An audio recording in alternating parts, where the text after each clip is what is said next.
milionário à beira da morte visita um orfanato tentando calar a culpa que o consome. Lá, o olhar de uma menina solitária desperta memórias que ele acreditava enterradas para sempre.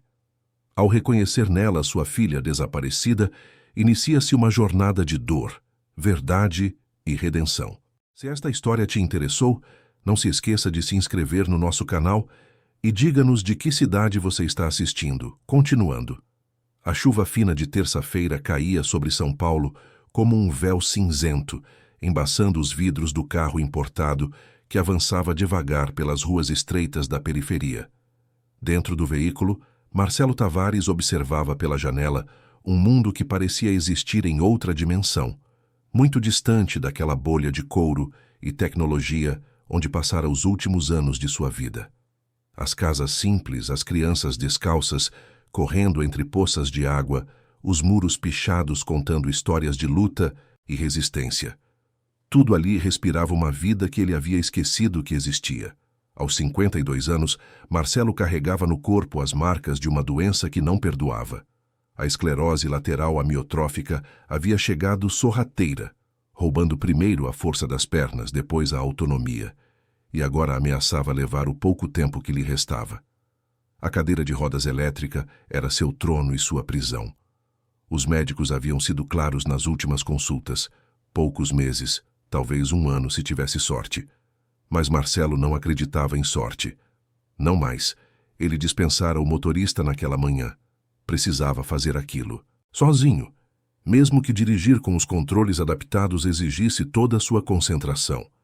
Havia algo de simbólico em conduzir o próprio destino, ainda que fosse apenas até um orfanato esquecido nos confins da Zona Leste. No banco ao lado, um envelope bege continha um cheque de R$100 mil. Dinheiro que não faria falta em suas contas, mas que talvez aliviasse o peso que carregava no peito desde aquele dia terrível, 8 anos atrás. O GPS indicou a chegada. Marcelo estacionou em frente a um portão de ferro enferrujado, onde uma placa desbotada anunciava Instituto Esperança Nova. O nome soava como uma ironia cruel. Que esperança poderia existir ali naquele prédio de 2 andares, com pintura descascada e grades nas janelas? Mas ele não estava ali para julgar. Estava ali para dar, ou melhor, para tentar comprar um pouco de paz para sua consciência atormentada. Acionou o mecanismo que abaixava a rampa lateral do carro e, com movimentos precisos que a prática tornara automáticos, posicionou a cadeira para descer. A chuva havia parado, mas o chão estava molhado e irregular. Cada imperfeição do asfalto se traduzia em solavancos que reverberavam em sua coluna. Aproximou-se do interfone e tocou a campainha. Silêncio. Tocou novamente. Do outro lado, uma voz feminina cansada respondeu. Boa tarde, em que posso ajudar? Marcelo se apresentou. Seu nome costumava abrir portas. Marcelo Tavares, empresário do setor imobiliário, filantropo ocasional, viúvo desde que sua esposa Beatriz não suportara a dor da perda, e partira 4 anos atrás, deixando para trás apenas o silêncio e uma coleção de remédios que não conseguiram salvá-la da própria tristeza. O portão se abriu com um rangido metálico. A diretora do orfanato o esperava na entrada. Dona Lúcia era uma mulher de uns 60 anos, cabelos grisalhos presos num coque frouxo, olhos fundos, que denunciavam noites mal dormidas e responsabilidades pesadas demais para ombros tão magros. Ela enxugou as mãos no avental enquanto se aproximava e Marcelo percebeu que elas tremiam levemente. Senhor Tavares, é uma honra recebê-lo aqui. Desculpe a demora, estávamos no horário do lanche das crianças. E aqui somos só eu e mais 2 funcionárias para dar conta de tudo. O envelope que o senhor mencionou no telefone, é verdade mesmo? Marcelo confirmou com um aceno de cabeça e estendeu o envelope. Dona Lúcia o segurou como se fosse algo sagrado, os olhos marejados. O senhor nem imagina o que isso significa. Nossas goteiras, as janelas quebradas, a cozinha que mal funciona. Com isso podemos reformar o refeitório, consertar os banheiros, talvez até comprar colchões novos. As crianças merecem mais do que temos conseguido oferecer. A gratidão daquela mulher era genuína, e isso incomodou Marcelo mais do que esperava. Ele não estava ali por bondade. Estava ali porque ler sobre o orfanato no jornal 3 semanas atrás havia despertado algo nele, uma memória, uma dor. A imagem de sua filha, Laura, correndo pelo jardim de casa com um vestido azul, rindo enquanto perseguia borboletas imaginárias. Laura tinha 7 anos quando desapareceu. Teria 15 agora se ainda estivesse viva, se ainda existisse em algum lugar além das lembranças que ele tentava afastar todas as noites com uísque e remédios. Dona Lúcia o convidou para conhecer as instalações. Marcelo aceitou, embora cada cômodo que visitasse parecesse apertar mais o nó em sua garganta. O refeitório com mesas desiguais e cadeiras remendadas. Os quartos coletivos onde beliches de ferro acomodavam até 10 crianças. A sala de estudos com livros antigos e poucos brinquedos. Tudo ali gritava escassez, mas também uma tentativa desesperada de dignidade. "Quantas crianças vivem aqui?" perguntou Marcelo enquanto seguiam por um corredor estreito. 32 no momento. A maioria chegou muito pequena. Alguns foram abandonados em hospitais, outros resgatados de situações que prefiro não detalhar. Tentamos dar o melhor que podemos, mas os recursos são limitados. As adoções são raras. Famílias querem bebês, não crianças mais velhas com histórias difíceis. A frase ecoou na mente de Marcelo. Histórias difíceis. Todos ali tinham uma, assim como ele tinha a sua. Passaram por uma sala onde se ouvia o burburinho de vozes infantis. Dona Lúcia explicou que era o horário de atividades livres, momento em que as crianças podiam desenhar, brincar ou simplesmente descansar. Foi então que aconteceu. Algo tão sutil que poderia ter passado despercebido. Marcelo olhou através da porta entreaberta e seu olhar se fixou numa menina sentada sozinha no canto mais distante da sala. Enquanto as outras crianças conversavam em grupos ou brincavam com os poucos brinquedos disponíveis, ela permanecia isolada, curvada sobre uma folha de papel, desenhando com uma concentração quase hipnótica. Havia algo nela, alguma coisa na postura, na maneira como inclinava levemente a cabeça para o lado esquerdo, no jeito como mordia o lábio inferior enquanto trabalhava. Um gesto que Marcelo conhecia. Um gesto que havia visto milhares de vezes. Ele sentiu o coração acelerar dentro do peito, aquele órgão cansado que os médicos monitoravam com preocupação crescente. Interrompeu Dona Lúcia no meio de uma frase sobre as reformas necessárias no telhado. "Posso entrar nessa sala?" A diretora pareceu surpresa, mas concordou. Ela abriu a porta e algumas crianças levantaram os olhos, curiosas com a presença daquele homem na cadeira de rodas. Marcelo entrou devagar, tentando controlar o tremor que começava a tomar conta de suas mãos. Não queria assustar ninguém. Não queria quebrar aquele momento frágil. Aproximou-se da menina com cuidado. Ela não levantou os olhos. Continuou desenhando, alheia ao mundo ao redor. Marcelo parou ao lado dela e olhou para o papel. O que viu fez o ar faltar em seus pulmões. Um jardim. Flores coloridas de todos os tipos. E no centro, dezenas de borboletas azuis, voando em diferentes direções, algumas subindo em direção a um sol amarelo no canto superior da folha, outras pousadas sobre as pétalas das flores. O traço era delicado, cuidadoso, feito com lápis de cor gastos que mal tinham ponta. Marcelo conhecia aquele desenho, ou melhor, conhecia a essência dele. Laura desenhava borboletas azuis, sempre azuis, dizia que eram as mais corajosas, as que voavam mais alto, as que nunca desistiam de procurar o céu. Era uma fantasia infantil, claro, mas para Laura aquelas borboletas significavam esperança. E ele, para alimentar aquela imaginação pura, costumava repetir uma frase que se tornara um ritual entre eles. A voz saiu trêmula de sua garganta, quase um sussurro, mas alta o suficiente para que a menina ouvisse. Borboletas só voam quando acreditam que tem céu. O efeito foi imediato e devastador. A menina congelou. O lápis de cor escapou de seus dedos e rolou pela mesa, caindo no chão com um pequeno ruído.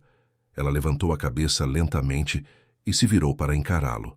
Marcelo sentiu como se o mundo tivesse parado de girar. Aqueles olhos, castanhos com pequenas manchas esverdeadas perto da pupila, como ilhas num oceano escuro. Os mesmos olhos de Beatriz. Os mesmos olhos que ele via em sonhos e pesadelos. E ali, na sobrancelha direita, uma pequena cicatriz em forma de meia-lua, quase imperceptível, mas inconfundível. A cicatriz de uma queda do balanço aos 5 anos que exigiu 3 pontos no pronto-socorro. O reconhecimento não foi só dele. Os olhos da menina se arregalaram, sua boca se abriu levemente, como se fosse falar, mas nenhum som saiu. Ela olhou para ele com uma mistura de confusão, medo e algo mais.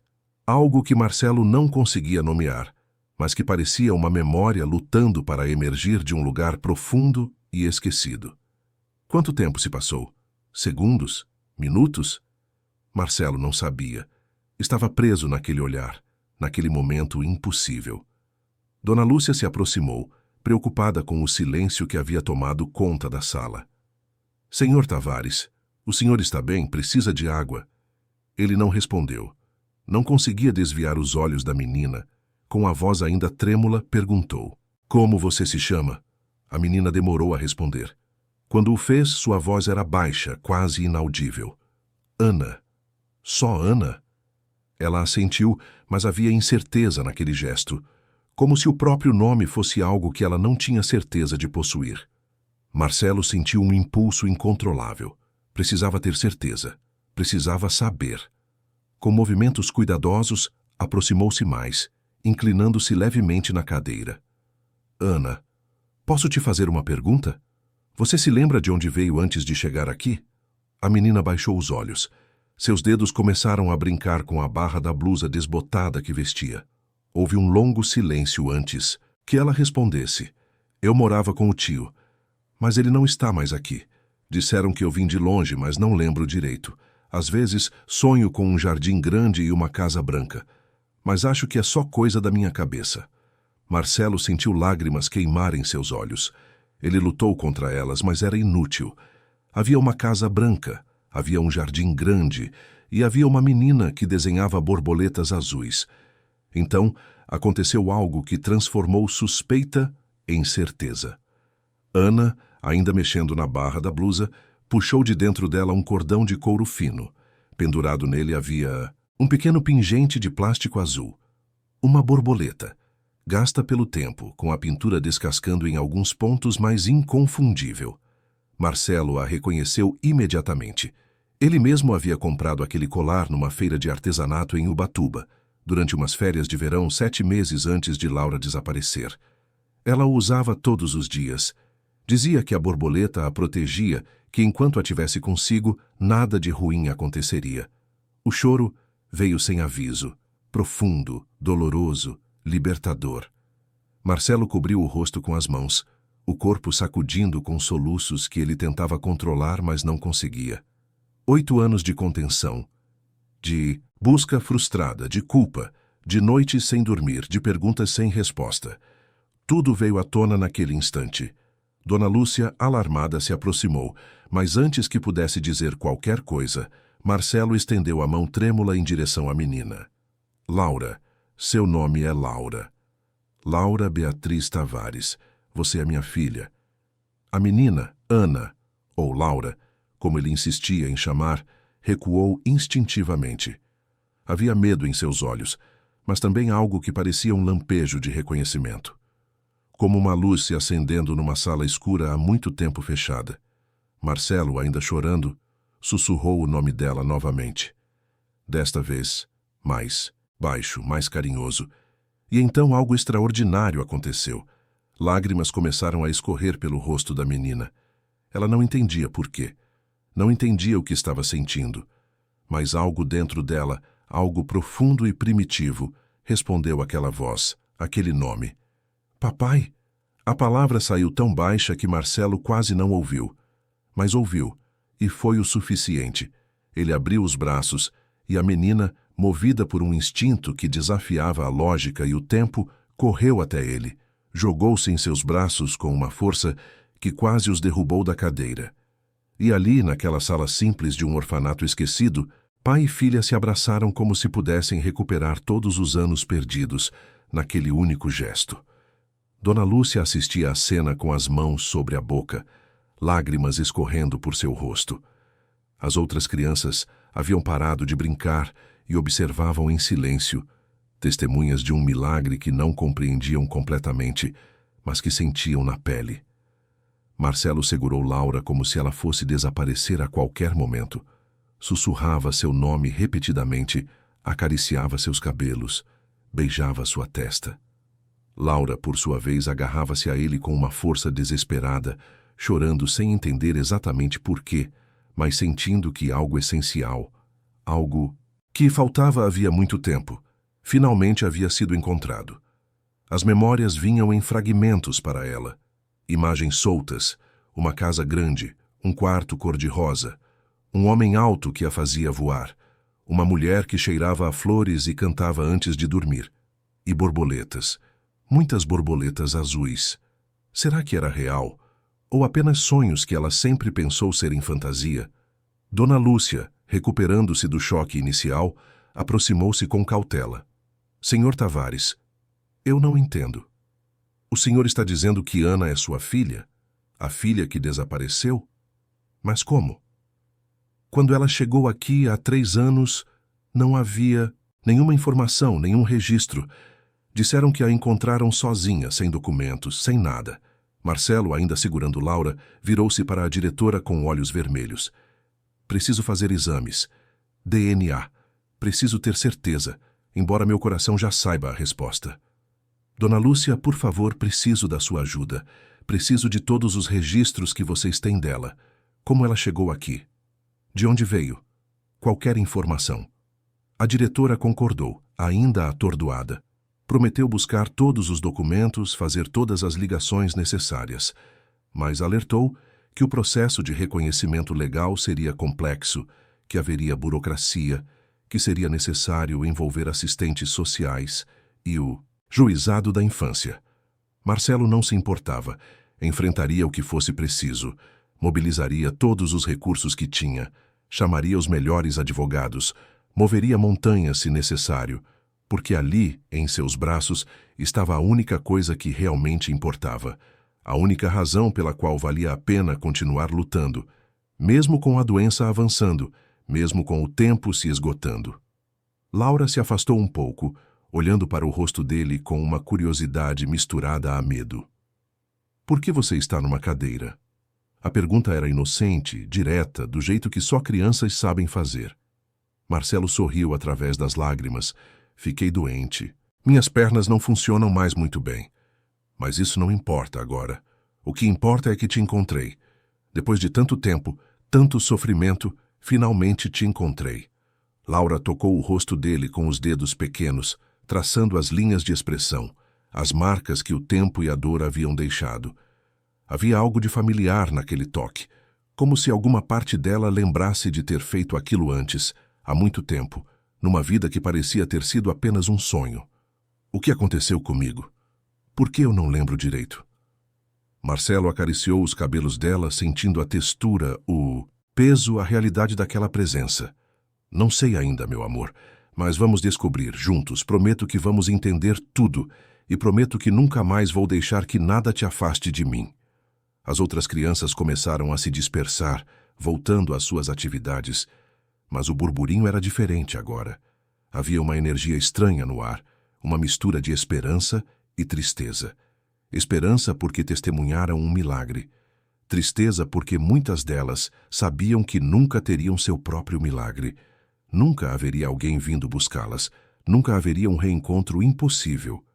Dona Lúcia sugeriu que fossem para sua sala, onde poderiam conversar com mais privacidade. Marcelo concordou. Segurou a mão de Laura, que se recusava a soltá-lo, como se tivesse medo de que ele fosse desaparecer se o fizesse. Na sala da diretora, cercados por arquivos empoeirados e fotografias de crianças adotadas ao longo dos anos, Marcelo começou a contar sua história. Falou sobre o dia em que Laura desapareceu, um sábado comum de março. Ela estava brincando no quintal enquanto Beatriz preparava o almoço. Ele trabalhava no escritório em casa, fechado em reuniões virtuais. Quando Beatriz foi chamá-la para comer, ela não estava mais lá. O portão estava aberto. Laura tinha sumido. O desespero que se seguiu foi indescritível. Polícia, buscas, cartazes, reportagens. Marcelo usou toda a sua influência, todo o seu dinheiro, contratou investigadores particulares. Mas Laura parecia ter sido engolida pela terra. Nenhum rastro, nenhuma pista, como se nunca tivesse existido. Beatriz não suportou. A culpa a consumiu. Ela se culpava por ter deixado Laura sozinha por 5 minutos. 5 minutos que se transformaram numa eternidade de tormento. Os remédios para a depressão se acumularam. As terapias não funcionaram. E quando a tristeza se tornou insuportável demais, quando o peso da ausência esmagou qualquer vontade de continuar, Beatriz se foi também. Não de forma abrupta, mas num definhamento lento, numa desistência gradual da vida. Laura ouvia tudo com os olhos arregalados. Parte dela não acreditava. Outra parte, escondida lá no fundo, reconhecia fragmentos daquela história.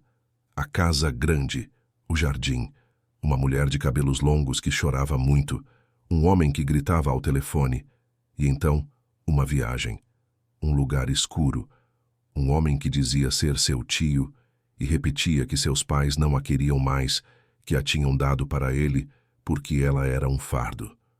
Meu tio dizia que você não me queria, que me deu para ele porque não tinha dinheiro para me criar. A revelação atingiu Marcelo como um soco. Raiva e tristeza se misturaram. Quem havia feito isso? Quem havia roubado sua filha e envenenado sua mente com mentiras? Onde está esse tio agora? Laura baixou os olhos. Ele se foi. Ficou doente e se foi. Depois disso, fiquei sozinha na casa. Tinha vizinhos, mas ninguém quis ficar comigo. Disseram que eu não era filha dele de verdade. Chamaram alguém e me trouxeram para cá. Disseram que eu precisava de um lugar seguro. Dona Lúcia confirmou a história com um aceno de cabeça. Ana, como eles a conheciam, havia sido trazida por assistentes sociais há 3 anos. Tinha cerca de 12 anos na época, mas estava assustada, não falava muito, não tinha documentos. Tentaram descobrir sua origem, mas os registros eram confusos. O homem com quem ela vivia não tinha parentesco registrado. Ela não sabia o próprio sobrenome. Dizia se chamar apenas Ana. Marcelo sentiu a raiva crescer dentro dele, mas precisava manter o controle. Laura precisava dele calmo, forte. Haveria tempo para a raiva depois. Agora, o importante era cuidar dela, protegê-la, reconstruir o que havia sido destruído. Nos próximos dias, enquanto aguardavam os resultados dos exames de DNA que ele encomendou com urgência máxima, Marcelo visitou Laura todos os dias no orfanato. Levava livros, desenhos, chocolates. Conversavam por horas. Ele contava histórias do passado dela, tentando despertar memórias. Mostrava fotos no celular. Laura observava tudo com uma mistura de fascínio e confusão, como se estivesse montando um quebra-cabeça gigante onde algumas peças se encaixavam perfeitamente e outras pareciam pertencer a outro jogo. Aos poucos, as lembranças voltavam. Não todas de uma vez, mas em lampejos. O quarto cor-de-rosa, o cachorro chamado Thor, as tardes na piscina, as viagens para a praia, a voz da mãe cantando, o cheiro do perfume do pai. Tudo vinha em ondas, às vezes claras, às vezes nebulosas, mas sempre acompanhadas de uma sensação de pertencimento que ela não tinha há anos. Dona Lúcia observava o desenvolvimento daquela relação com um misto de alegria e apreensão. Alegria porque era lindo ver um pai reencontrando sua filha. Apreensão porque sabia que o processo legal seria complicado. Haveria questionamentos, investigações, burocracia. E havia também a saúde frágil de Marcelo, que não passava despercebida. Na noite do 4º dia, quando Marcelo estava prestes a partir após mais uma visita, Laura o segurou pela mão. Você vai voltar amanhã? A pergunta carregava tanto medo que partiu o coração dele. Vou voltar todos os dias, Laura, até que você possa vir para casa comigo. E quando isso acontecer, nunca mais vamos nos separar. Nunca mais. Ela sorriu. Um sorriso ainda tímido, ainda carregado de dúvidas, mas um sorriso verdadeiro. O primeiro que Marcelo via nela desde que se reencontraram. Enquanto dirigia de volta para casa naquela noite, Marcelo sentiu algo que não experimentava há anos: esperança. Verdadeira, pura e inabalável. Não importava quanto tempo lhe restava. Não importava o que a doença faria com seu corpo.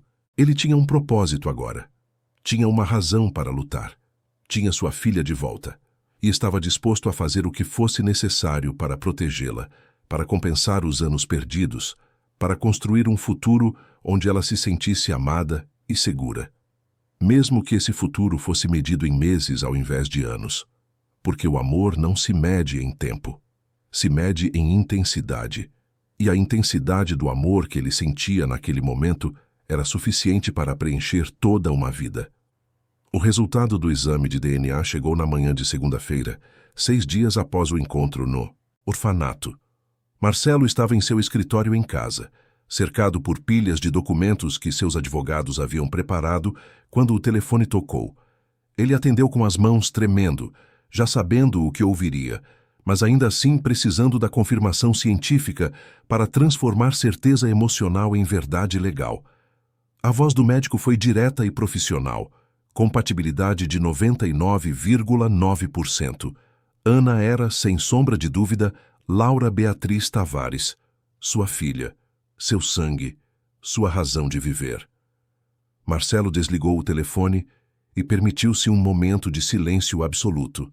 Fechou os olhos e respirou fundo, sentindo o peso de 8 anos sendo erguido de seus ombros. Laura estava viva. Laura estava encontrada. Laura voltaria para casa. Mas enquanto uma parte dele celebrava, outra parte, a parte mais racional e experiente, sabia que a batalha estava apenas começando. Ele imediatamente acionou sua equipe de advogados, liderada por doutora Adriana Mendes, uma das melhores especialistas em direito de família de São Paulo. Precisavam agir rápido, mas com precisão. Cada passo seria crucial. Adriana chegou ao meio-dia acompanhada de 2 assistentes, carregando mais papéis e tablets. Ela era uma mulher de 40 e poucos anos, cabelos pretos cortados rente ao queixo, óculos de armação discreta e uma postura que inspirava confiança. Marcelo a conhecia há anos. Ela havia cuidado de vários assuntos legais da empresa e, mais importante, havia sido uma das pessoas que tentou ajudá-lo durante a busca por Laura, anos atrás. Marcelo, eu ainda não acredito, depois de todo esse tempo. É um milagre, disse ela, sentando-se à frente dele na mesa de mogno do escritório. É mais do que um milagre, Adriana. É uma segunda chance.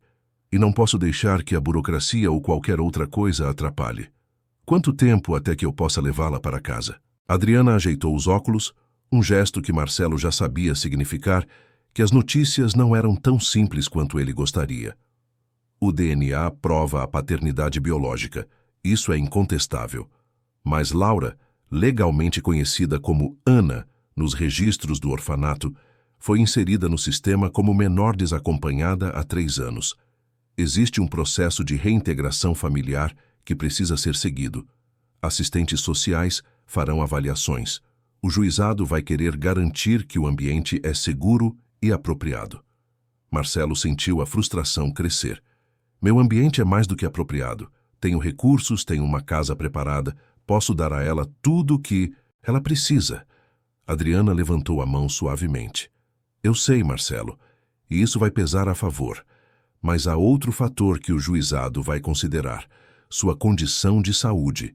Eles vão questionar se você tem capacidade física e emocional para cuidar de uma adolescente que passou por traumas significativos. Vão querer saber sobre cuidadores, estrutura de apoio, planos para o futuro. A palavra futuro ecoou na mente de Marcelo como um sino fúnebre. Seu futuro era medido em meses, mas isso não significava que não pudesse dar a Laura o que ela precisava agora no presente. Então, providenciarei tudo. Contratarei enfermeiros, psicólogos, cuidadores, adaptarei a casa completamente. Farei o que for necessário. Não vou perder minha filha de novo por causa de papelada. Adriana sorriu, reconhecendo nele a determinação que o tornara um empresário bem-sucedido. Eu sei que vai.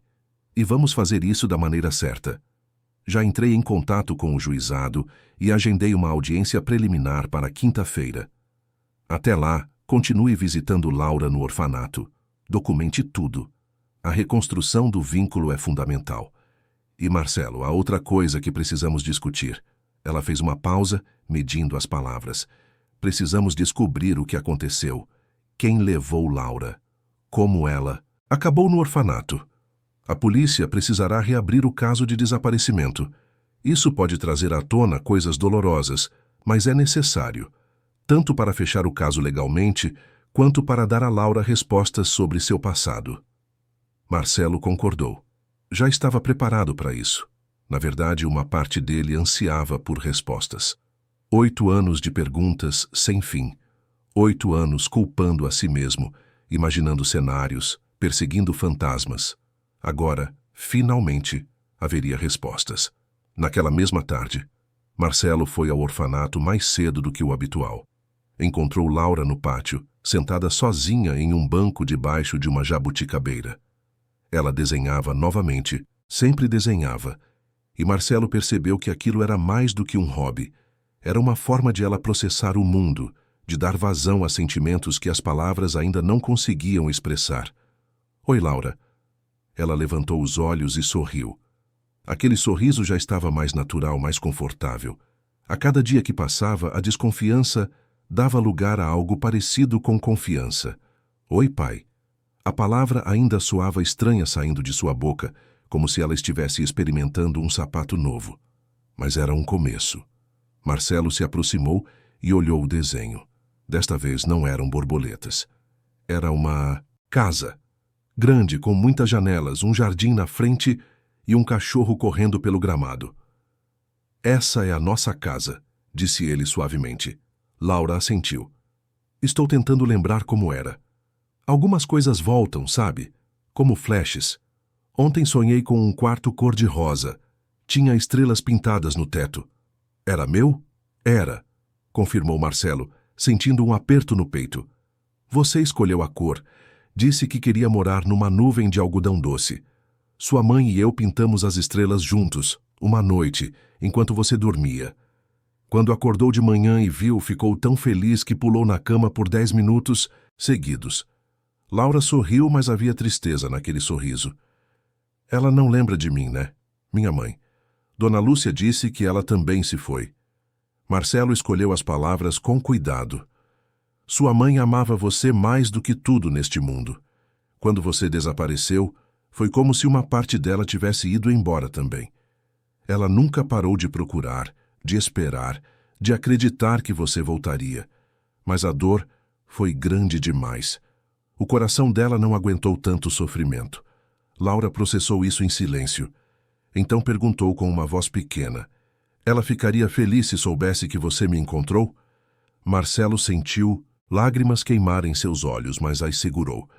Ela ficaria mais do que feliz. Ficaria em paz, porque a única coisa que ela queria era saber que você estava bem, que estava viva, que um dia poderia ser feliz de novo.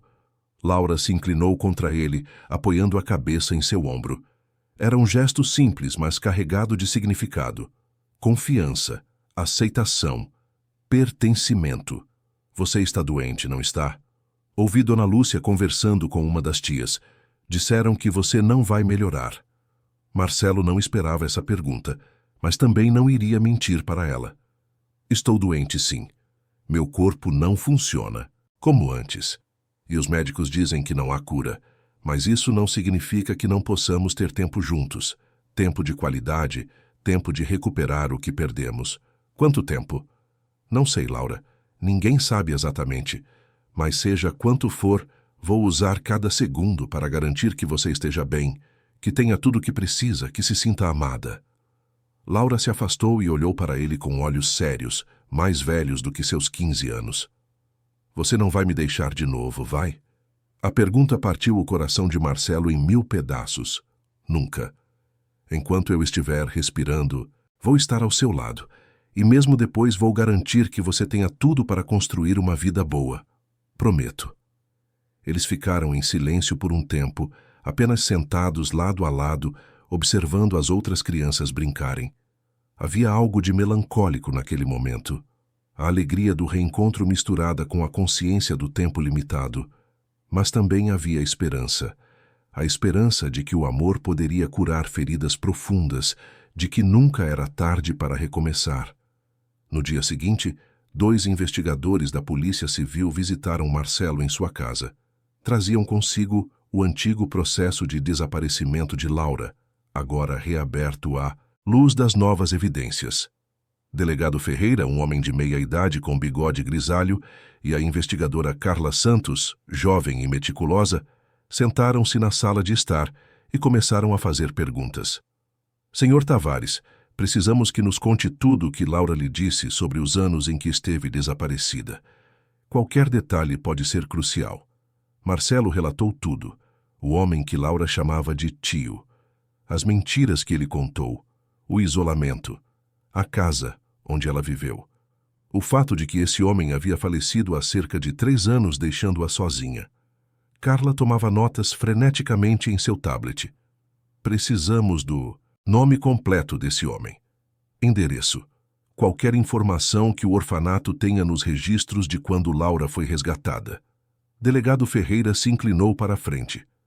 Senhor Tavares, o senhor se lembra de ter demitido alguém da sua empresa nos meses anteriores ao desaparecimento de Laura? Algum funcionário insatisfeito? Alguém que pudesse ter motivos para querer prejudicá-lo? A pergunta atingiu Marcelo como um raio. Ele nunca havia considerado essa possibilidade. Sempre assumiu que Laura havia sido vítima de um sequestro aleatório, uma oportunidade infeliz. Mas e se houvesse algo mais? E se aquilo fosse pessoal? Ele se forçou a pensar, a voltar àquele período terrível. Março de 2017. Sua empresa estava em expansão. Havia contratações, mas também demissões. O mercado imobiliário era competitivo e ele havia tomado decisões difíceis. Havia um gerente de projeto, Augusto Ferraz. Foi demitido em janeiro daquele ano. Descobri que ele estava desviando recursos de uma obra. Não foi uma saída amigável. Ele ameaçou processar, disse que eu iria me arrepender, mas nunca levei aquilo a sério. Pensei que era apenas raiva de momento. Carla e Ferreira trocaram olhares significativos. Precisamos checar isso. Tem uma foto dele? Algum registro? Marcelo acionou seu assistente, que rapidamente localizou a ficha de Augusto Ferraz nos arquivos da empresa. A foto mostrava um homem de aparência comum, 40 e poucos anos, cabelo castanho, óculos, nada de especial ou memorável. Mas havia algo nos olhos, uma dureza, uma amargura. Vamos investigar, descobrir onde ele morava, com quem se relacionava, o que aconteceu com ele após a demissão. Se ele realmente foi quem levou Laura, precisamos entender o porquê e como. Marcelo sentiu uma mistura de raiva e náusea. A ideia de que alguém de sua própria empresa, alguém em quem ele confiou profissionalmente, pudesse ter feito algo tão horrível, era quase insuportável. Durante os dias seguintes, enquanto a investigação avançava nos bastidores, Marcelo focou em preparar a casa para o retorno de Laura. Contratou uma equipe de decoradores para reformar o quarto dela, mantendo a essência que Laura lembrava, mas atualizando para refletir sua idade atual. As paredes cor-de-rosa foram repintadas num tom mais suave de lavanda. As estrelas no teto foram redesenhadas, maiores e mais brilhantes. Uma nova cama, mais confortável. Uma escrivaninha para estudos, prateleiras para livros, espaço nas paredes para seus desenhos.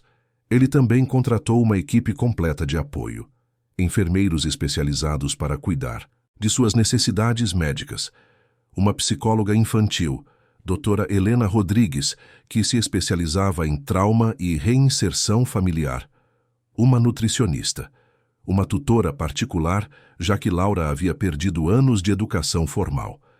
A casa, que por tanto tempo havia sido um mausoléu de memórias dolorosas, começou a ganhar vida novamente. Funcionários circulavam, organizando, preparando, transformando. Marcelo supervisionava tudo de sua cadeira de rodas, cada detalhe importava. Tudo precisava ser perfeito para quando Laura finalmente pudesse vir para casa. A audiência preliminar no juizado aconteceu numa quinta-feira chuvosa. A sala era formal, mas acolhedora, com paredes em tons claros e algumas plantas nos cantos.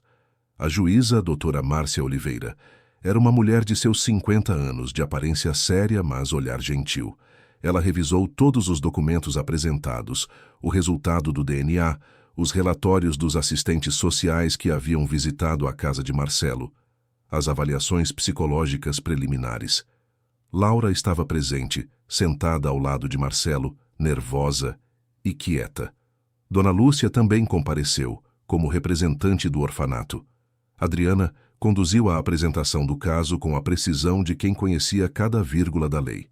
A juíza fez perguntas sobre a estrutura da casa, sobre os planos de Marcelo para cuidar de Laura, sobre a escola, sobre apoio emocional, sobre o que aconteceria quando sua saúde piorasse.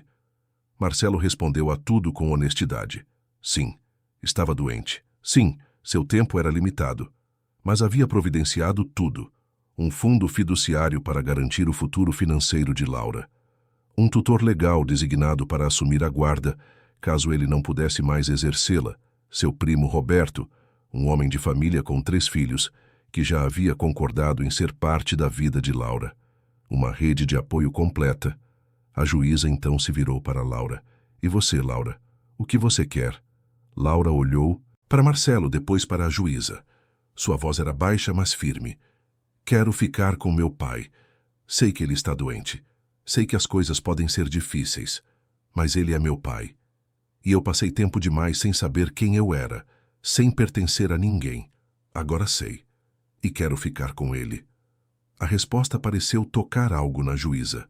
Ela fez mais algumas perguntas, revisou mais alguns documentos e finalmente anunciou sua decisão.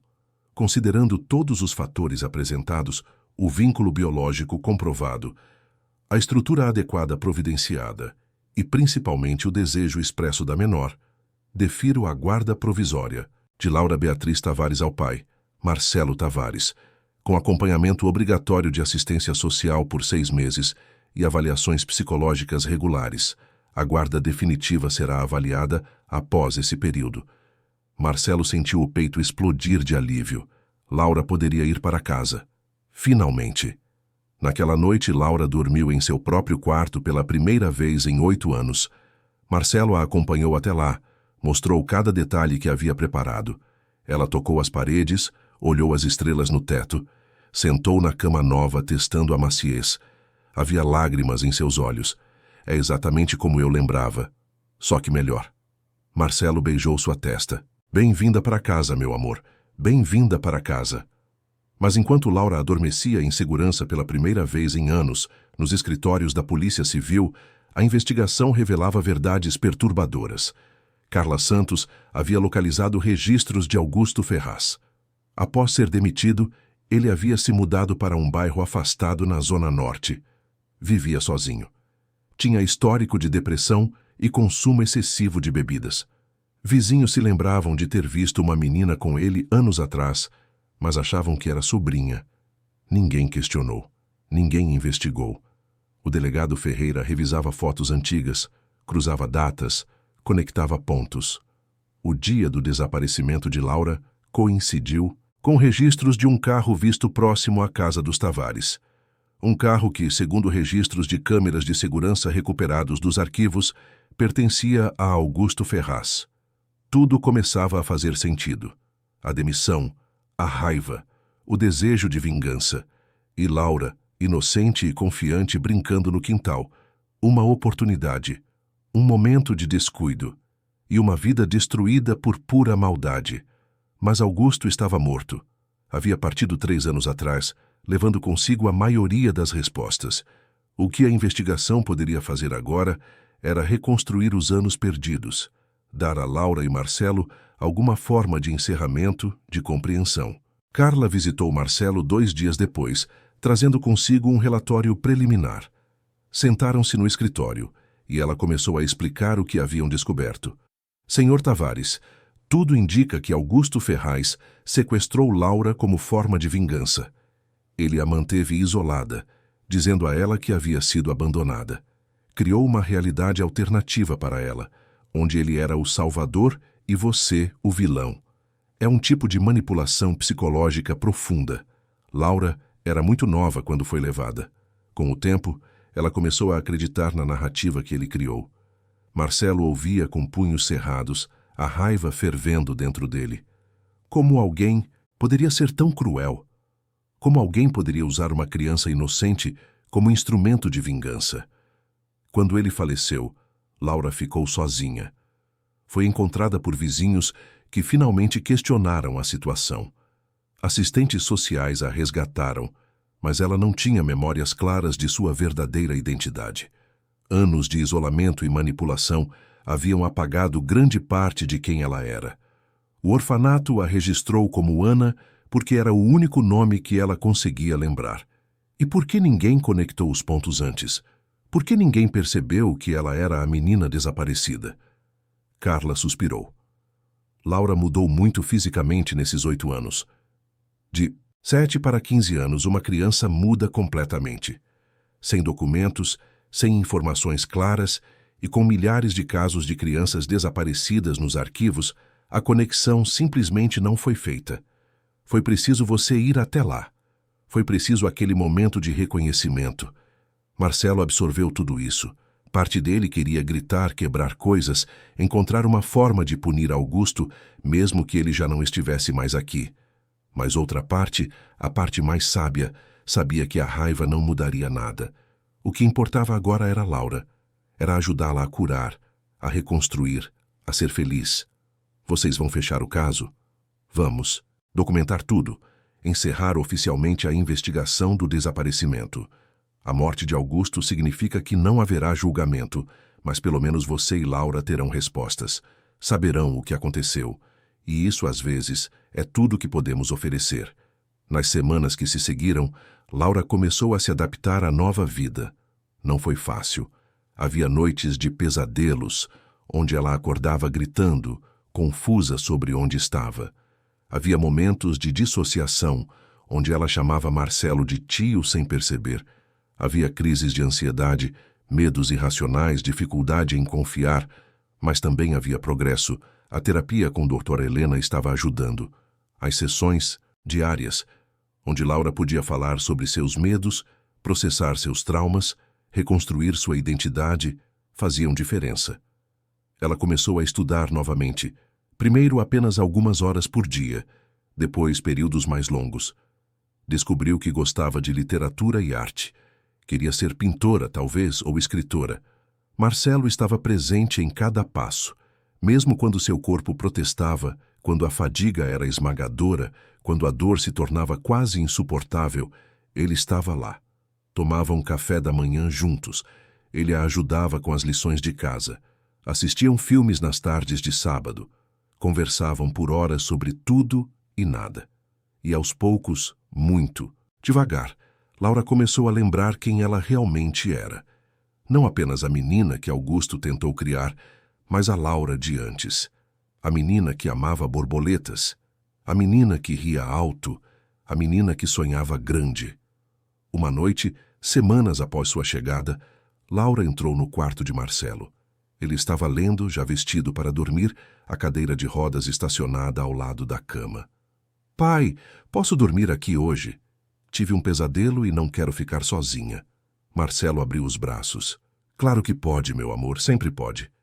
Laura se enfiou na cama ao lado dele, encolhendo-se como fazia, quando era pequena. Marcelo a cobriu com o edredom e acariciou seus cabelos até que ela adormecesse. Ali, naquele momento simples e perfeito, Marcelo entendeu algo fundamental. Não importava quanto tempo lhe restava. Não importavam os anos perdidos. O que importava era agora. Era este momento. Era o amor que existia entre eles, mais forte do que qualquer trauma, mais poderoso do que qualquer dor. E enquanto observava Laura dormir, finalmente em paz, Marcelo sussurrou uma promessa ao universo. Faria cada dia contar, cada hora, cada minuto, porque o tempo não era medido em quantidade, mas em qualidade. E a qualidade daqueles momentos valia por toda uma eternidade. Os primeiros 3 meses de Laura em casa foram uma montanha-russa emocional. Havia dias bons, onde ela acordava sorrindo, animada para estudar, para desenhar, para simplesmente estar ali. E havia dias ruins, onde o peso do passado a puxava para baixo como uma âncora invisível, deixando-a quieta, distante, perdida em memórias que ainda não sabia como processar completamente. Marcelo aprendeu a ler os sinais. Quando Laura ficava muito tempo no quarto, quando seu traço no desenho ficava mais pesado e escuro, quando evitava o contato visual. Nesses dias, ele não forçava a conversa, apenas ficava por perto, deixando a porta entreaberta, lembrando-a que não estava sozinha. Outubro chegou trazendo a primavera paulistana e seus dias ensolarados.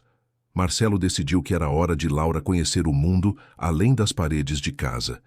Ela havia ficado isolada por tempo demais, primeiro com Augusto, depois no orfanato, e agora, embora em circunstâncias muito melhores, ainda vivia numa espécie de redoma protetora.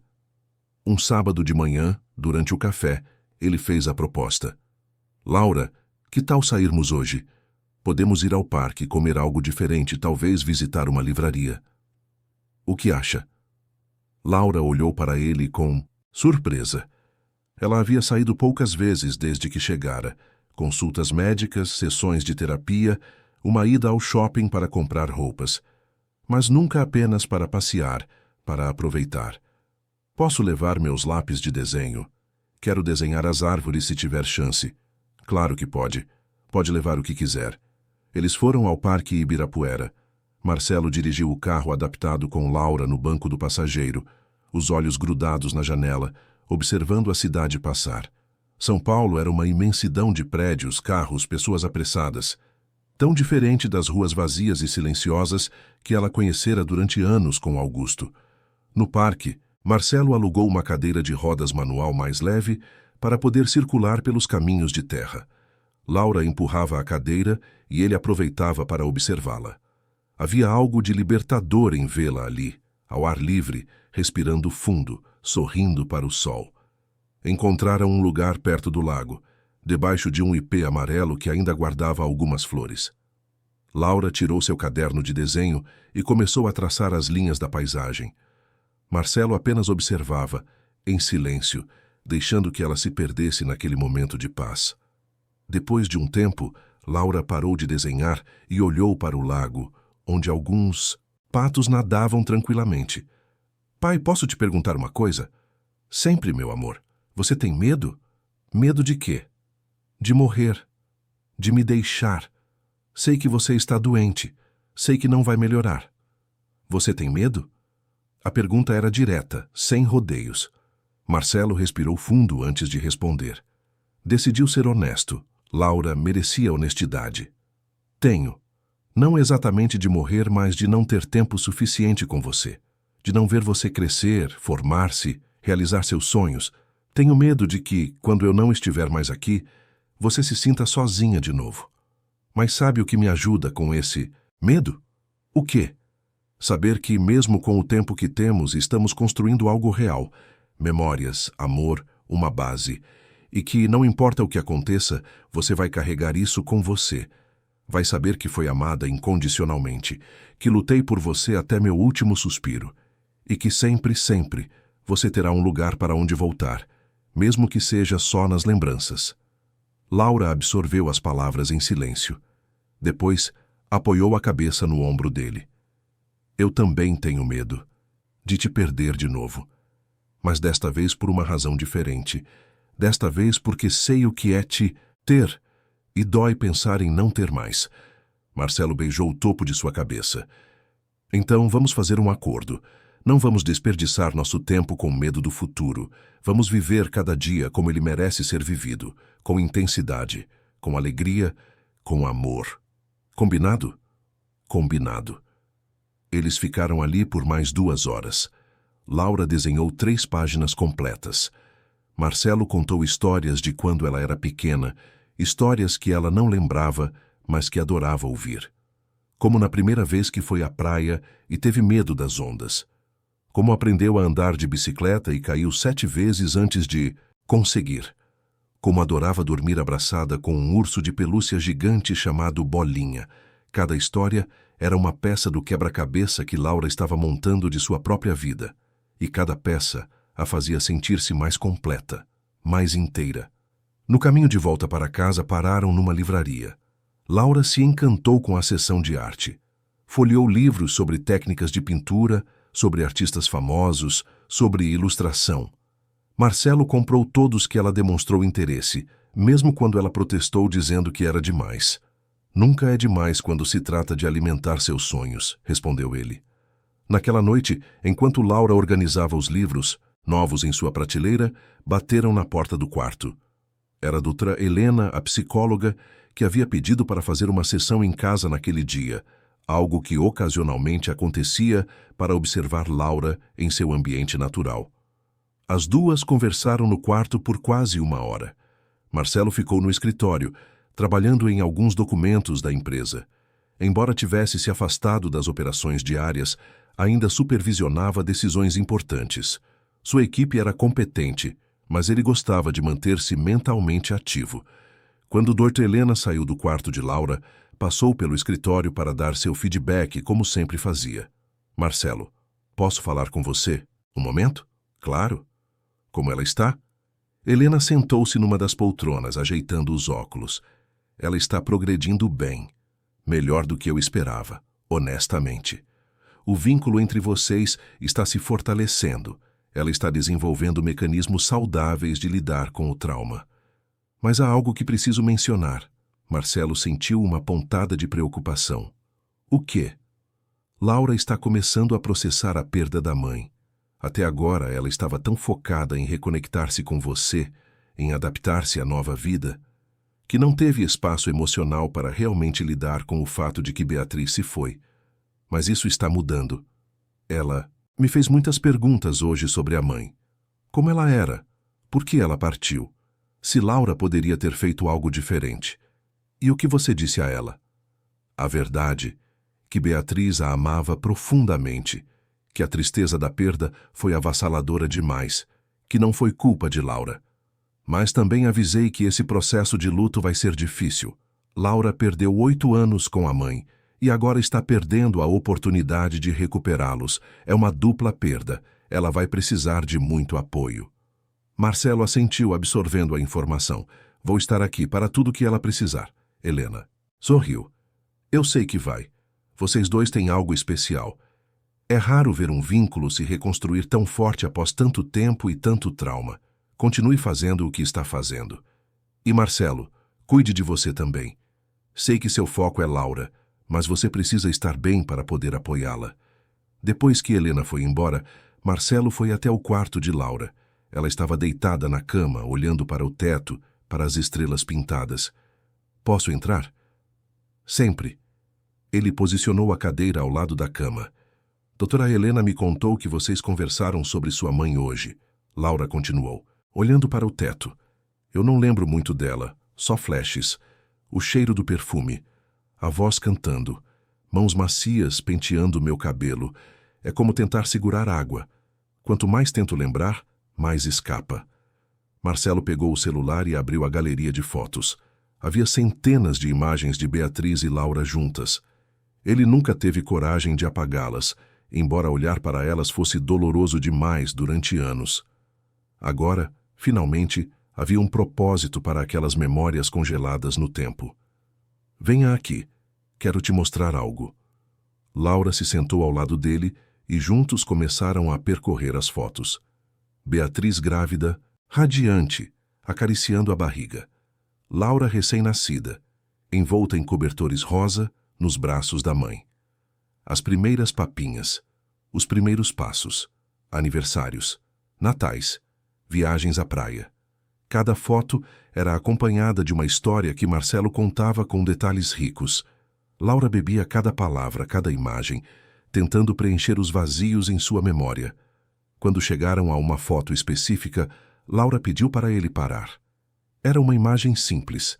Beatriz e Laura no jardim, as duas ajoelhadas na terra plantando flores. Beatriz tinha terra nas mãos e no rosto, e Laura ria, mostrando uma minhoca que havia encontrado. Eu lembro disso, disse Laura, a voz trêmula. Lembro de plantar flores com ela. Lembro que ela disse que flores eram como crianças. Precisavam de cuidado, de amor, de paciência para florescer. Marcelo sentiu lágrimas rolarem por seu rosto. Ela disse exatamente isso. E você perguntou se isso significava que você era uma flor. Ela respondeu que você era a mais bonita de todas. Uma rosa sem espinhos. Laura começou a chorar. Não o choro dramático de uma revelação chocante, mas o choro suave de quem finalmente permite-se sentir uma perda que foi negada por tempo demais. Eu queria que ela estivesse aqui. Queria poder abraçá-la, dizer que estou bem, que voltei. Eu sei, meu amor, eu também queria. Mas sabe o que eu acredito? Que de alguma forma, onde quer que ela esteja, ela sabe. Ela sabe que você voltou, que está segura, que está sendo amada. E isso traz paz para ela. Eles ficaram assim por um longo tempo, olhando fotos, chorando, rindo, lembrando. Era terapêutico. Era necessário. Era a forma de Laura finalmente fazer as pazes com uma mãe que ela mal lembrava, mas que sempre amou, naquele lugar profundo onde o amor não precisa de memórias para existir. Nos dias seguintes, Laura começou um novo projeto. Decidiu criar um álbum de memórias sobre Beatriz. Colou fotos, escreveu textos baseados nas histórias que Marcelo contava, desenhou ilustrações. Era sua forma de conhecer a mãe, de construir uma relação póstuma, de dizer adeus. Marcelo observava o processo com admiração. Laura era mais forte do que ele imaginava, mais resiliente. Ela havia passado por traumas que destruiriam muitos adultos, mas ali estava ela, não apenas sobrevivendo, mas tentando ativamente curar, crescer, viver. Uma tarde, enquanto Laura trabalhava no álbum, Marcelo recebeu uma ligação do Dr. Sérgio Almeida, seu médico. A voz do outro lado era séria. Marcelo, precisamos conversar. Os últimos exames mostraram uma progressão mais rápida do que esperávamos. Precisamos ajustar o tratamento, talvez considerar cuidados paliativos mais intensivos. Quanto tempo, doutor? Seja honesto comigo. É difícil dizer com precisão. Talvez 6 meses, talvez menos, talvez um pouco mais. Mas precisamos nos preparar. Marcelo agradeceu e desligou. Ficou sentado em silêncio por um momento, processando a informação. 6 meses. Havia esperado por mais tempo, mas também sabia que essa era a natureza de sua doença.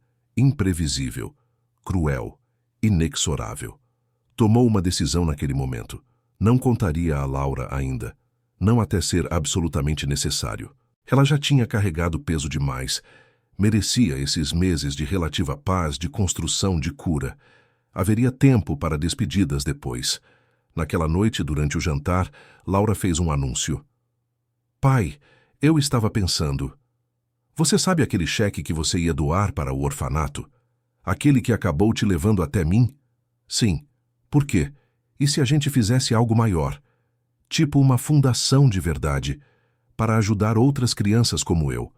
Crianças perdidas, crianças que precisam ser encontradas. Marcelo sentiu o peito apertar de orgulho. Aqui estava sua filha, que havia sofrido tanto pensando em ajudar outras pessoas. Acho uma ideia maravilhosa. Na verdade, já comecei algo nessa direção. Estabeleci um fundo em seu nome. Estava esperando o momento certo para te contar. O dinheiro vai financiar buscas, apoio psicológico, melhorias em orfanatos. E quando você tiver idade, pode decidir como quer gerenciar isso. Laura sorriu, aquele sorriso que iluminava o rosto e que Marcelo amava mais do que tudo no mundo. Quero chamá-la de Fundação Borboleta Azul, para lembrar que sempre há esperança, que sempre podemos voar mesmo quando achamos que não temos mais asas. É perfeito, concordou Marcelo. Absolutamente perfeito. Eles começaram a trabalhar juntos no projeto. Laura desenhava logos, pensava em campanhas, sugeria formas de alcançar crianças em situação de risco. Marcelo cuidava da parte legal, financeira, estrutural. Era um trabalho em parceria, pai e filha, construindo algo maior do que eles mesmos. Dona Lúcia foi uma das primeiras pessoas que eles visitaram com a proposta. O Instituto Esperança Nova seria o primeiro beneficiário da fundação. Reformas completas, equipamentos novos, contratação de mais funcionários, programas educacionais. Quando Dona Lúcia ouviu sobre os planos, chorou. As crianças que ainda estavam lá seriam impactadas, e futuras gerações também. Tudo porque um homem rico decidiu fazer uma doação e, no processo, encontrou muito mais do que esperava. Laura pediu para visitar o orfanato novamente. Queria ver as outras crianças, conversar com elas, talvez oferecer um pouco da esperança que ela mesma havia encontrado. A visita foi emocionante. As crianças se lembravam de Ana, a menina quieta que desenhava sozinha. Agora ela voltava diferente, mais confiante, mais feliz, com um pai que a amava e um futuro pela frente. Laura conversou com cada criança, ouviu suas histórias, prometeu que faria o possível para ajudar. Algumas choraram, outras sorriram. Todas sentiram que havia alguém que se importava. Uma menina pequena, de não mais que 6 anos, puxou a blusa de Laura. Você também achou sua família? Laura se ajoelhou para ficar na altura dela. Achei. E sabe o que isso me ensinou? Que nunca devemos desistir de esperar. Que milagres acontecem. Que sempre há uma borboleta azul voando em algum lugar procurando por nós. A menina sorriu e mostrou um desenho que havia feito. Era uma borboleta azul. Quando Laura e Marcelo voltaram para casa naquela noite, havia uma leveza no ar. Algo havia mudado. Laura não era mais apenas uma vítima de circunstâncias cruéis. Ela estava se tornando alguém que usava sua dor para criar significado, para ajudar outros, para espalhar esperança.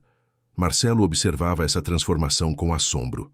Sua filha era extraordinária, e ele tinha o privilégio de testemunhar sua jornada, de ser parte dela, mesmo que por um tempo limitado. Naquela noite, antes de dormir, Laura apareceu na porta do quarto dele. Pai, obrigada. Por quê, meu amor? Por não ter desistido, por ter ido até aquele orfanato, por ter me reconhecido quando eu mesma não sabia quem eu era, por me dar uma segunda chance de ser sua filha. Marcelo estendeu a mão e ela a segurou. Laura, você me deu uma segunda chance de ser pai, de lembrar que a vida vale a pena, mesmo quando é difícil, de entender que o amor é a única coisa que realmente importa. Então, obrigado você. Eles ficaram de mãos dadas por um momento, em silêncio. Não precisavam de mais palavras. O amor dizia tudo. Enquanto Laura voltava para seu quarto, Marcelo olhou pela janela. Lá fora, a cidade dormia sob um manto de luzes. E ali, naquela casa que havia sido um mausoléu de dor, agora pulsava vida novamente. Ele sabia que seu tempo estava acabando. Podia sentir o corpo enfraquecendo a cada dia. Mas também sabia que havia cumprido sua missão. Havia encontrado Laura, havia dado a ela uma base sólida, havia plantado sementes de esperança que continuariam crescendo muito depois dele partir. E isso era suficiente. Mais do que suficiente. Era tudo. Na manhã seguinte, Marcelo acordou com Laura sacudindo seu ombro suavemente. Pai, acorda, quero te mostrar uma coisa. Ele abriu os olhos, ainda sonolento. Que horas são? 6 da manhã. Vem, rápido, antes que o sol fique muito alto. Intrigado, Marcelo se transferiu para a cadeira e seguiu Laura até o jardim. O céu estava pintado de tons alaranjados e rosados, o sol nascendo devagar no horizonte. Laura apontou para as flores que Beatriz havia plantado anos atrás, aquelas mesmas da foto. Elas ainda estavam lá, selvagens e resilientes. Olha, pai, borboletas. E era verdade. Dezenas delas, de todas as cores, mas principalmente azuis, voavam sobre as flores, aproveitando o orvalho da manhã. Marcelo sentiu algo se partir e se curar ao mesmo tempo dentro de seu peito. Beatriz estava ali, naquelas flores que se recusaram a morrer, naquelas borboletas que voltaram, no sorriso de Laura refletindo o sol nascente. Ela está aqui, conosco, sussurrou Marcelo. Laura segurou sua mão. Sempre esteve. E ali, naquele jardim onde tudo havia começado anos atrás, onde Laura brincava e Beatriz plantava e Marcelo trabalhava sem saber que a felicidade era tão frágil, os dois ficaram observando as borboletas azuis voarem livres, lembrando que mesmo após a tempestade mais devastadora, a beleza sempre encontra um caminho de voltar. Dezembro chegou trazendo consigo o calor intenso do verão paulistano e uma sensação de urgência que Marcelo tentava disfarçar. Seus dedos já não obedeciam com a mesma precisão. A fala começava a falhar em alguns momentos, as palavras se embaralhando antes de saírem. O cansaço era constante, opressivo, como se ele carregasse o peso do mundo sobre os ombros. Dr. Sérgio havia sido claro na última consulta. Semanas, talvez um mês. O corpo de Marcelo estava desistindo, célula por célula, músculo por músculo. Mas a mente ainda estava lúcida, e o coração ainda batia com força suficiente para amar sua filha com cada fibra de seu ser. Laura percebia as mudanças, é claro. Ela não era mais aquela menina assustada que chegara meses atrás. Estava mais observadora, mais atenta. Via quando ele precisava de mais tempo para fazer as coisas. Via quando a dor atravessava seu rosto, mesmo que ele tentasse esconder. Via o medo nos olhos dele quando achava que ela não estava olhando. Uma noite, ela finalmente confrontou a verdade que ambos vinham evitando. Está piorando, não está? Marcelo estava no escritório, revisando documentos da fundação. Laura apareceu na porta, os braços cruzados, o queixo erguido naquele gesto de determinação que ela havia herdado dele. Ele poderia ter mentido, poderia ter minimizado, mas prometera honestidade e honestidade era o que daria. Está. Sim. Laura entrou e sentou-se na poltrona à frente dele. Quanto tempo? Marcelo respirou fundo. Os médicos dizem que talvez algumas semanas. Talvez um pouco mais se tivermos sorte. O rosto de Laura se contorceu, tentando segurar as lágrimas que insistiam em cair. Não é justo. Eu acabei de te encontrar. Não é justo ter que te perder de novo tão rápido. Eu sei, meu amor. Acredite, eu sei. Se pudesse mudar isso, mudaria. Daria tudo o que tenho por mais tempo com você. Mas a vida nem sempre é justa. Às vezes, só podemos aceitar o que nos é dado e fazer o melhor com isso. Laura limpou as lágrimas com as costas da mão. Você tem medo? Não de morrer. Tenho medo de te deixar. Medo de que você pense que estou te abandonando. Medo de que a dor volte e te consuma como consumiu sua mãe. Marcelo estendeu a mão e Laura a segurou com força. Mas também tenho esperança, continuou ele. Esperança de que nesses meses que tivemos juntos, construímos algo forte o suficiente para te sustentar quando eu não estiver mais aqui. Você não está mais sozinha, Laura. Tem o Roberto e a família dele. Tem a doutora Helena. Tem a dona Lúcia e as crianças do orfanato que te amam. Tem a fundação e todo o bem que ela vai fazer. E tem as memórias. De mim, da sua mãe, de quem você é e do que pode se tornar. Laura subiu no colo dele, algo que não fazia desde criança, e se encolheu contra seu peito. Marcelo a abraçou com toda a força que ainda tinha, sentindo o calor dela, o peso, a realidade daquela presença preciosa. Vou sentir sua falta todos os dias, sussurrou ela. E eu vou estar com você todos os dias, respondeu ele. Cada vez que você desenhar uma borboleta, cada vez que fizer algo bom através da fundação, cada vez que olhar para as estrelas no teto do seu quarto, eu estarei lá.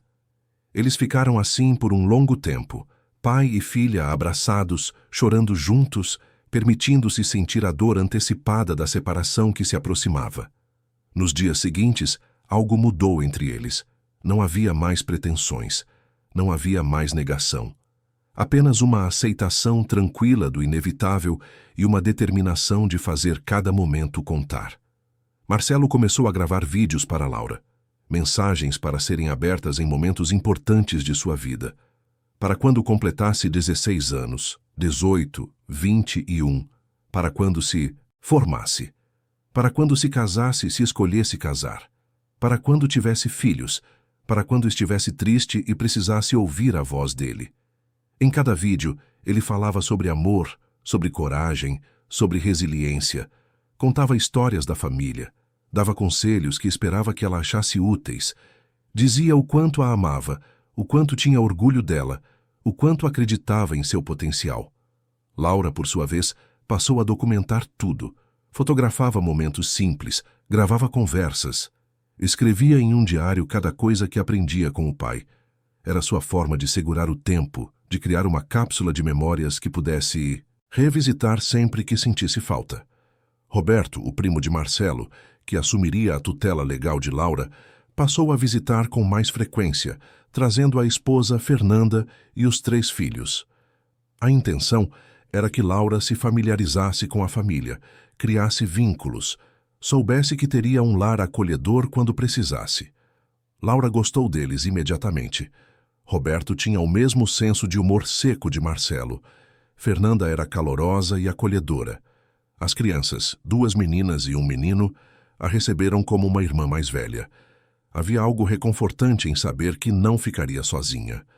Uma semana antes do aniversário de 15 anos de Laura, Marcelo a chamou para uma conversa séria. Quero fazer uma festa para você. Nada muito grande, mas algo significativo. Seus 15 anos são importantes e quero estar presente. Laura hesitou.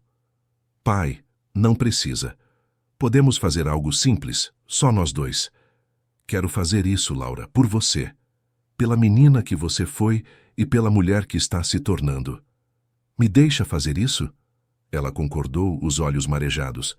Está bem. Mas nada muito elaborado. Só as pessoas que importam.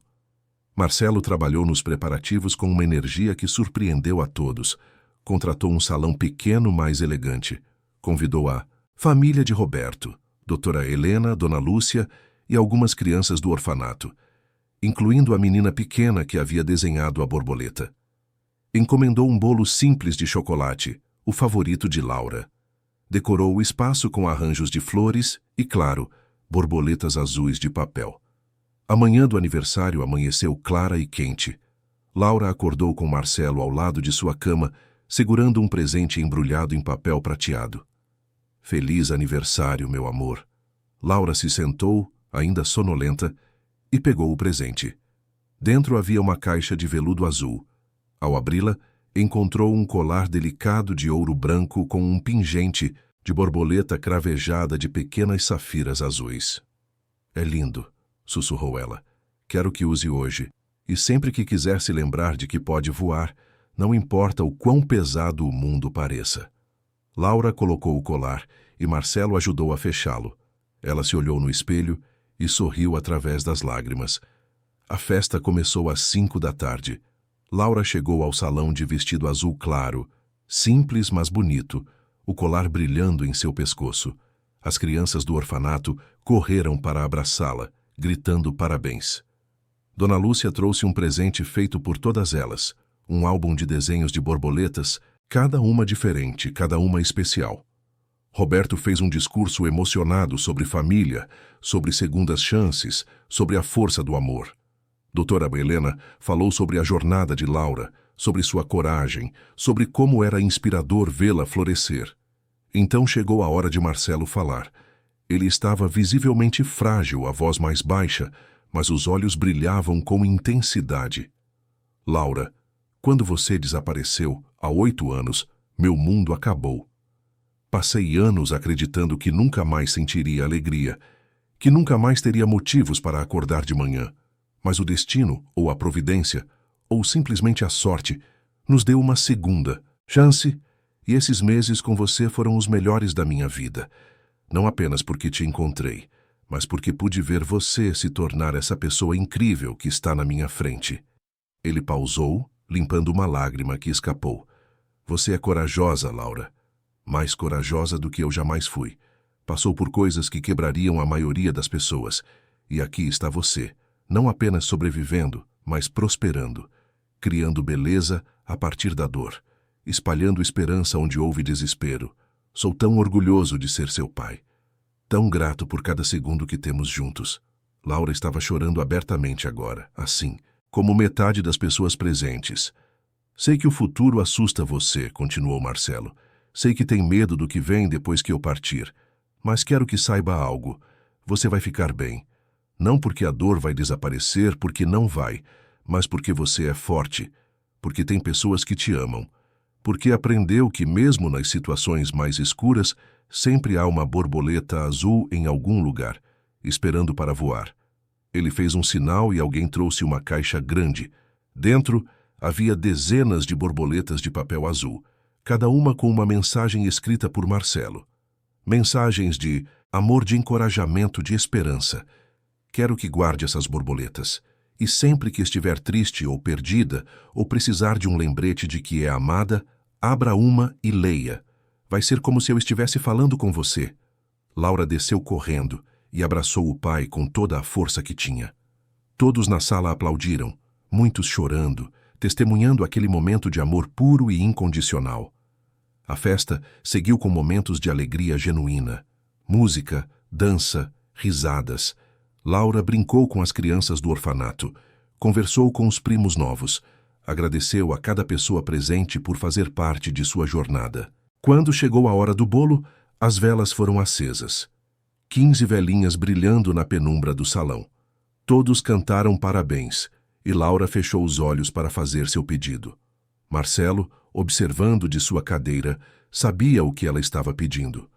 Podia ler em seu rosto, na forma como ela apertava os olhos com força, como se intensidade pudesse transformar desejos em realidade. Ela estava pedindo mais tempo, estava pedindo um milagre. Quando ela abriu os olhos e soprou as velas, seus olhares se encontraram através da sala. E naquele momento, Marcelo tentou transmitir tudo o que sentia. Todo o amor, todo o orgulho, toda a esperança de que ela ficaria bem. A festa terminou tarde da noite. As crianças do orfanato foram embora com Dona Lúcia, exaustas, mas felizes. A família de Roberto se despediu com abraços longos e promessas de visitar logo. Doutora Helena segurou as mãos de Laura e disse que estava sempre disponível, dia ou noite. No carro, no caminho de volta para casa, Laura segurava a caixa de borboletas de papel no colo. Estava quieta, pensativa.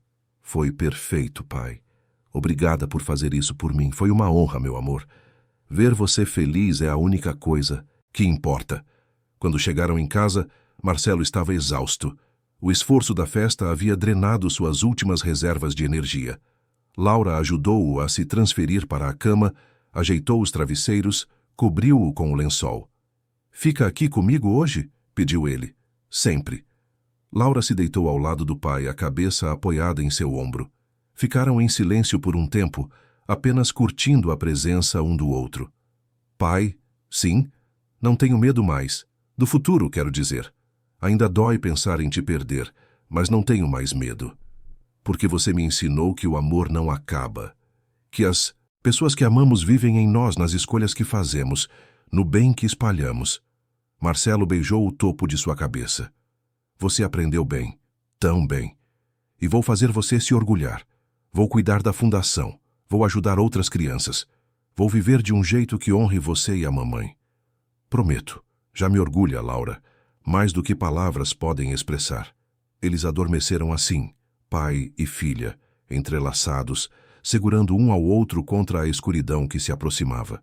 Os dias seguintes passaram em uma espécie de suspensão temporal. Marcelo estava cada vez mais fraco, passando a maior parte do tempo na cama. Enfermeiros vinham diariamente. Dr. Sérgio fazia visitas frequentes, ajustando medicamentos para a dor, garantindo o máximo de conforto possível. Laura raramente saía do quarto dele. Lia em voz alta os livros que ele gostava, mostrava seus desenhos novos. Contava planos para a fundação. Segurava sua mão e simplesmente existia ao lado dele. Roberto e Fernanda também passavam quase todos os dias, oferecendo suporte, ajudando com o que fosse necessário. As crianças faziam desenhos para Marcelo, cartas desejando melhoras, mesmo sabendo que não haveria melhora. Uma tarde, 2 semanas após o aniversário, Marcelo pediu para que todos viessem. Tinha algo importante a dizer. Reunidos no quarto, Roberto, Fernanda, as crianças, Laura e doutora Helena, Marcelo começou a falar, a voz fraca, mas firme. "Quero agradecer a todos vocês, por estarem aqui, por amarem Laura como eu amo, por prometerem cuidar dela quando eu não puder mais. Roberto, você é mais que um primo, é um irmão. E sei que Laura estará em boas mãos." Roberto limpou as lágrimas. "Vou cuidar dela como se fosse minha filha, Marcelo. Prometo." Marcelo olhou para Laura. "E você, minha borboleta azul? Você foi o maior presente da minha vida 2 vezes. Primeiro quando nasceu. Depois, quando te encontrei de novo. Esses meses foram um milagre, e vou levá-los comigo onde quer que eu vá. Laura segurava sua mão com força, chorando silenciosamente. Não tenha medo de viver, continuou Marcelo. Não tenha medo de ser feliz. Não deixe que a dor do passado te impeça de construir um futuro lindo. Sua mãe e eu estaremos sempre com você, nas estrelas que você olha, nas borboletas que você desenha, no bem que você faz. Sempre. Ele respirou fundo, o esforço visível. E agora, gostaria de um momento só com Laura, se possível. Todos saíram discretamente, deixando pai e filha sozinhos. Marcelo puxou Laura para mais perto, segurando seu rosto entre as mãos trêmulas. Está chegando, meu amor. Posso sentir. E está tudo bem. Vivi o suficiente para te ver segura, amada, com um futuro pela frente. Não tenho arrependimentos. Laura soluçava. Não quero te deixar ir. Eu sei. Mas a vida continua, Laura. E você tem tanto pela frente. Tantas coisas maravilhosas esperando. Promete que vai viver, que vai ser feliz, que vai espalhar luz onde quer que vá. Prometo, sussurrou ela. Prometo. Então está tudo bem. Pode me deixar ir. Pode seguir em frente. Porque o amor nunca termina. Ele só se transforma. Marcelo fechou os olhos, exausto. Laura deitou-se ao lado dele, abraçada, e ficaram assim enquanto o sol se punha lá fora, pintando o céu de laranja e rosa. Quando a noite caiu completamente, Marcelo abriu os olhos uma última vez. Olhou para Laura, sorriu aquele sorriso suave, cheio de amor, e sussurrou: voe alto, minha borboleta. E então, com a mão de Laura na sua, cercado de amor e paz, Marcelo Tavares partiu. Não em dor, não em desespero, mas em serenidade, sabendo que havia cumprido sua missão. Havia encontrado sua filha. Havia lhe dado raízes e asas. Havia deixado um legado de amor que transcenderia sua existência física. Laura ficou ao lado dele por um longo tempo, chorando suavemente, mas também sentindo uma estranha paz. Ele não estava mais sofrendo. Não estava mais preso a um corpo que o traía, estava livre. Os dias que se seguiram foram um borrão de preparativos, rituais, despedidas. O velório foi simples, mas emocionante. Centenas de pessoas compareceram, funcionários da empresa, famílias que haviam sido ajudadas pela fundação, crianças do orfanato, amigos, conhecidos. Laura ficou ao lado do caixão, recebendo as condolências, os abraços, as palavras de conforto. E em cada pessoa que passava, ela via o impacto que Marcelo havia tido. As vidas que ele tocou, o bem que ele fez. O enterro aconteceu num dia ensolarado. Laura colocou uma borboleta azul de papel sobre o caixão antes de ele ser baixado. Era sua despedida, seu último presente, sua promessa de que continuaria voando. Nas semanas seguintes, Laura se mudou para a casa de Roberto e Fernanda. Foi difícil deixar a casa onde havia reconectado com o pai, mas também sabia que estava pronta. Roberto transformou um dos quartos para ela, garantindo que tivesse seu espaço, sua privacidade. A adaptação foi surpreendentemente suave. As crianças a acolheram com alegria genuína. Fernanda foi paciente e carinhosa. Roberto estava sempre disponível quando ela precisava conversar. E Laura, por sua vez, permitiu-se ser cuidada, ser amada, ser parte de uma família novamente. A Fundação Borboleta Azul cresceu rapidamente. Com o financiamento estabelecido por Marcelo e a gestão cuidadosa de uma equipe dedicada, começaram a fazer diferença real. Crianças desaparecidas foram encontradas. Orfanatos receberam reformas. Programas de apoio psicológico foram estabelecidos. O legado de Marcelo vivia através de cada vida transformada. Laura, agora com 16 anos, tornou-se porta-voz da fundação. Falava em eventos, compartilhava sua história, inspirava outras crianças que haviam passado por traumas. E em cada palestra, em cada palavra, ela carregava a essência do que Marcelo lhe ensinou, que o amor vence, que a esperança persiste, que sempre podemos voar. Uma noite, exatamente 1 ano após a partida de Marcelo, Laura abriu uma das borboletas de papel que ele havia lhe dado. A mensagem dizia apenas: olhe para cima. Intrigada, ela saiu para o jardim da casa de Roberto, e lá, no céu estrelado, viu uma estrela cadente cortando a escuridão. Sorriu através das lágrimas. Oi, pai. E ali, debaixo daquele céu infinito, Laura compreendeu completamente. Marcelo nunca a havia deixado. Ele estava nas escolhas que ela fazia, no bem que espalhava, nas vidas que tocava, no amor que carregava. Ele estava nas borboletas azuis que ela desenhava, nas crianças que ela ajudava, nos momentos de coragem quando tudo parecia difícil, nas risadas com a nova família, nas lágrimas que ainda vinham às vezes. Marcelo estava em tudo que ela era e em tudo que se tornaria. E Laura, finalmente compreendendo que a morte não é o fim do amor, mas apenas uma transformação, permitiu-se viver, completamente, intensamente, com propósito, porque borboletas só voam quando acreditam que têm céu, e ela tinha, sempre teve, sempre teria, e voaria, alto, longe, livre, em memória daqueles que amou, em honra daqueles que a amaram, em esperança para todos que ainda precisavam descobrir que também podiam voar. Fim da história. Queridos ouvintes, esperamos que a história de Marcelo e Laura tenha tocado profundamente o seu coração. Se você se emocionou com essa jornada de reencontro, amor incondicional e esperança, que transcende até mesmo a morte, deixe seu like, inscreva-se no canal e conte nos comentários qual momento mais marcou você.